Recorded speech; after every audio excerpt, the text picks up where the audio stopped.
Hi, my name's Isaac, and this is a 2022 Nissan Pathfinder SL. And today, I'm gonna review it for you guys. The Pathfinder is essentially Nissan's ultimate three-row family SUV.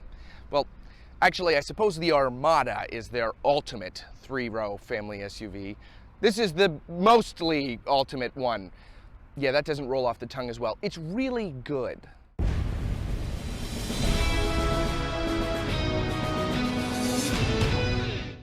Before we begin, I'd like to thank Kelly Nissan for allowing me to borrow this vehicle to review. For all your Nissan needs, you can visit Kelly Nissan at their website, kellynissan of route33.com. Starting out up front on the new Pathfinder with the headlights here, you'll have full LEDs and LED daytime running lights, though on this SL model you are only going to get incandescent turn signals. Moving down here, you'll have LED fog lights, which were on a second ago, but apparently they are now not. And then you'll have parking sensors across the front grille. And then moving a little bit further up here, you'll have a front camera for the 360-degree camera system this is equipped with, and this is Nissan's new logo. It's not too much different from the previous logo.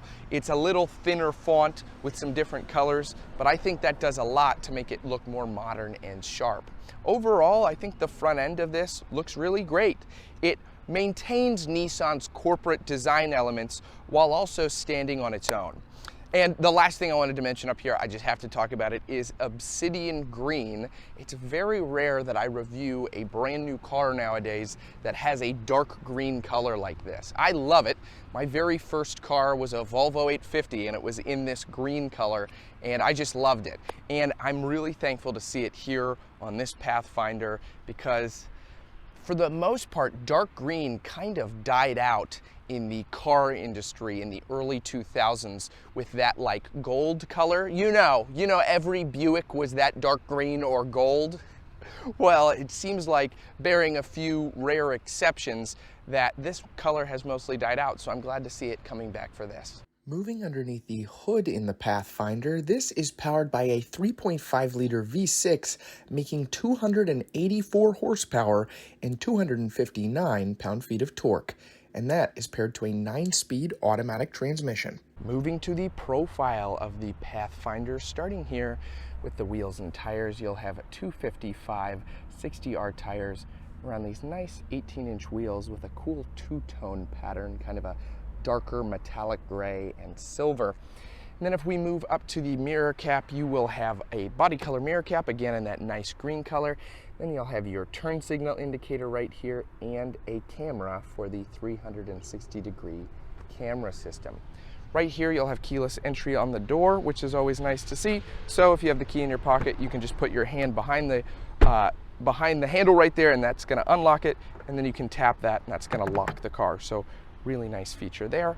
Moving down here, it says Pathfinder along this rocker panel plastic trim guard. That's cool. You don't really see the big car names apart from pickup trucks nowadays on the sides of vehicles or anything like that. So that's a nice little added detail. The keyless entry extends back here, and I really like the swooping lines that this incorporates into it. I mean, it almost evens out kind of flatly here as it swoops into the door. I think it's just a really nice, sleek look, and you don't see that a lot on three-row family SUVs. I think Nissan's doing good work here.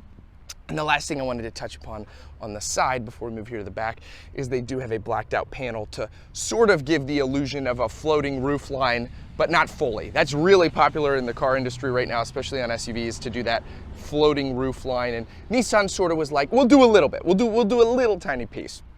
And then if we move here to the back, you'll have parking sensors right there along the bottom and your backup camera. Very low on this compared to a lot of other vehicles, but I like that. Just basically gives us a better view of the ground more up close. Generally, SUVs and trucks will mount it up here, so that's pretty far down compared to the competition.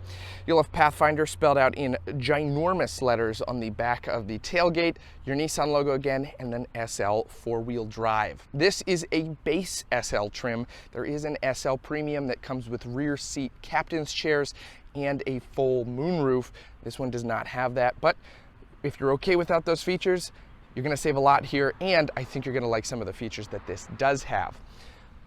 Now, there's a lot of different ways we can open up the rear tailgate. I'm gonna use the key. So if we hit that, the rear lift gate's gonna come up, and then up here you'll have a button to lower the lift gate if you want, and then you can also lock the entire Pathfinder from here. Let's say you're grabbing groceries at the back and you just wanna make it easy, you tap that, it's gonna bring the lift gate down and it's gonna lock the Pathfinder. That is a wonderful convenience item. Back here, pretty basic with our third row up, decent amount of storage, and you do have a 12-volt outlet back here and some little tie downs.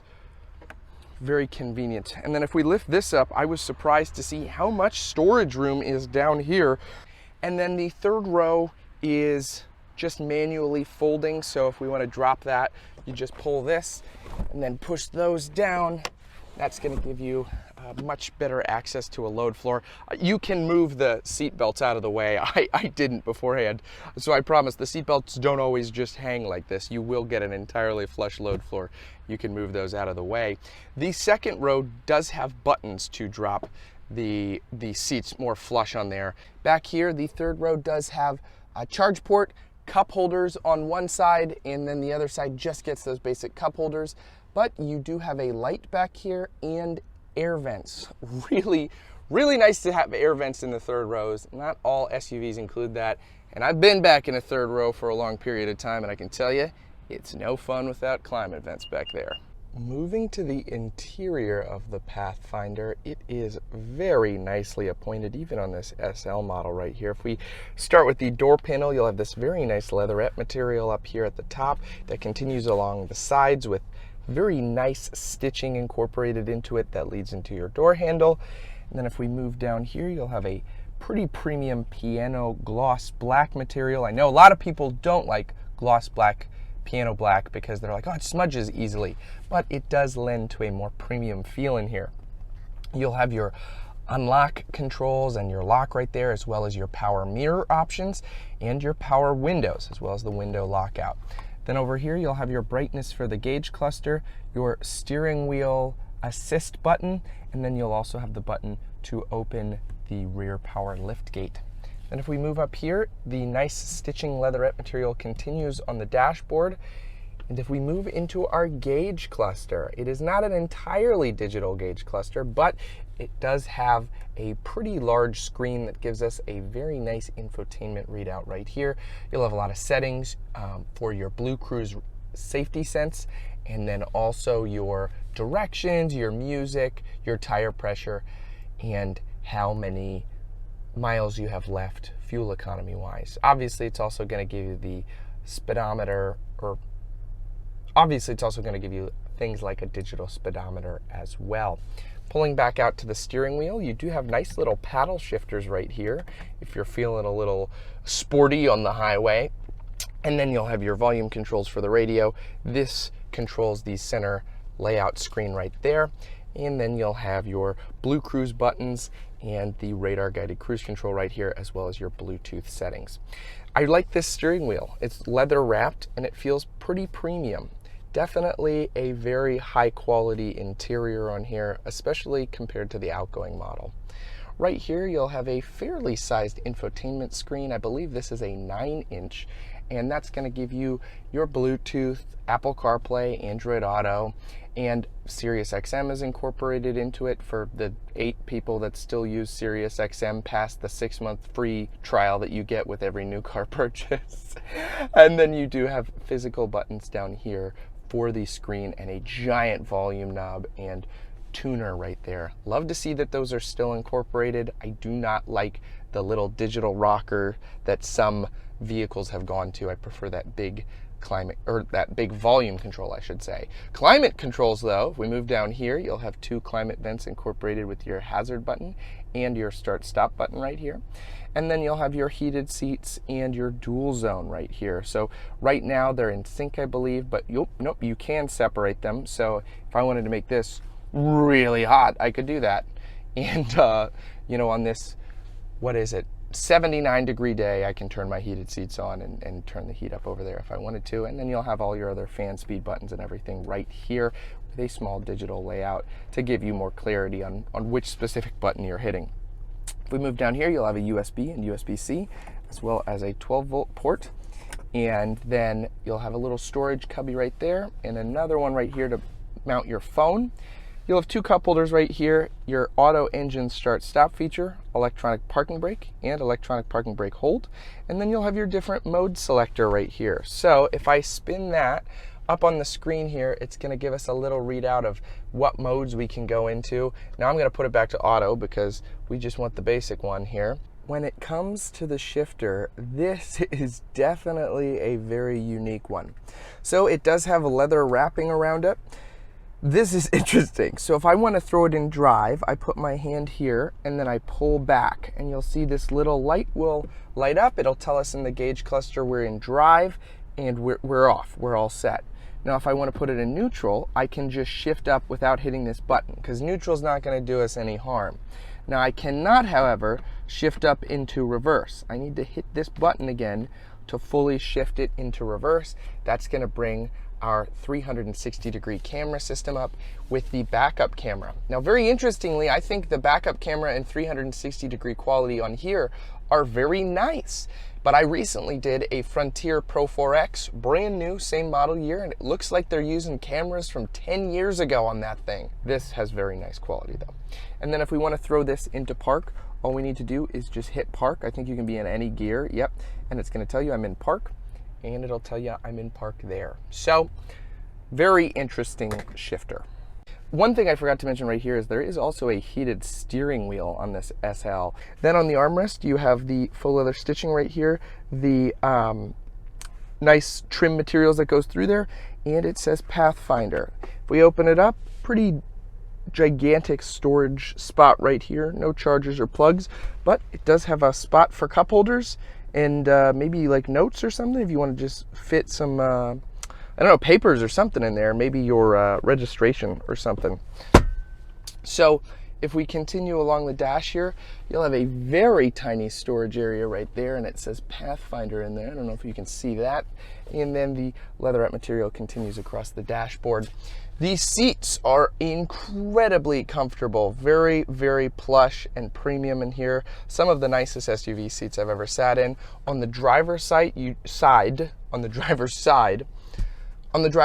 do get power lumbar, and they are fully power adjusting, though I believe the passenger, oh no, the passengers are fully powered too. Look at that. Very nice, Nissan. Almost always, even in these mid or top premium trims, the passenger side is foregone and it has manual controls, but not here on Nissan. Moving to our second row, you have a great amount of legroom right here. I am 5'9", and I probably have a good 7 inches of legroom and probably 4 or 5 inches of headroom. The roofline cuts in very nicely there. And then if we move down here, you'll have climate controls back here for the rear passengers and a USB and USB-C. You'll have some nice little storage options right there, and this does have a fold down armrest cup holder situation here with the third row seat. That's a bench. Okay, sitting in the third row, my knees are literally pushed up against the seats in front of me.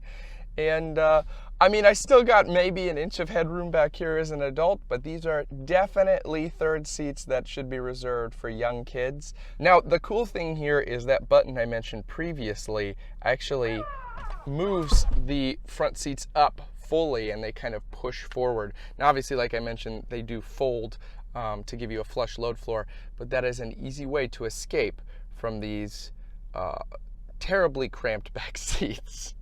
In fairness, I should mention that the second row does slide forward a good 3 or 4 inches to give that rear row more legroom if you wanted to, but that does heavily sacrifice the second row legroom. So I'm preparing to drive this, and I just threw it into reverse, and I noticed that on the 360-degree backup camera, the Rogue that they have pictured has the moonroof on it. It's like it's taunting you. You only got the regular SL when you could have got the SL Premium. Well, I think this is more than enough SUV for almost anyone. And I think this is a really, really good competitor in the family SUV segment. It's got the power. We're gonna open it up here. Pedal to the metal. It's okay. I deal mostly in performance pickup trucks and sedans. So for a family 3-row SUV, this picks up good. It definitely picks up well. It's very smooth, and also the cabin is really quiet. That's something that I think a lot of people are looking for in an SUV like this. Not a lot of wind noise. This definitely sounds, well, you don't hear a lot. It sounds very quiet. And the steering wheel feels very premium. As I mentioned, the seats are very comfortable. It's a nice SUV, and I would definitely recommend it if you're looking for a 3-row family SUV. At the end of the day, though, I think ultimately it all depends on if you like it in person. You know, I could say, oh, I like this is really good, but I always recommend people to go out and test drive them at their local dealerships and see what they think, because your opinion might be a little bit different from mine, and you might be used to something else that I'm not used to. And so I would highly recommend you go test drive this one. All right, guys, that's going to conclude my video on this Pathfinder. But before I go, I'd like to read a Bible verse for you.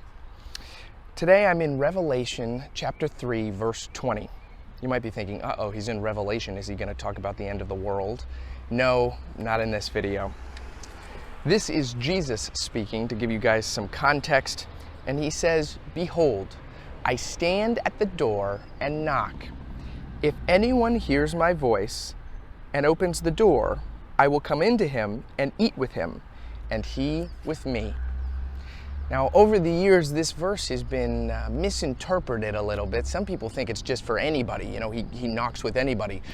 But it's actually specifically for believers and people that already know Jesus. And so he's saying, hey, if I'm distant from you, I want to have a relationship with you. And if you're kind of backing away, he's saying, hey, I'm at the door of your heart. I'm standing there knocking. And so that's a little bit more context. Thanks so much for watching, guys. Take care.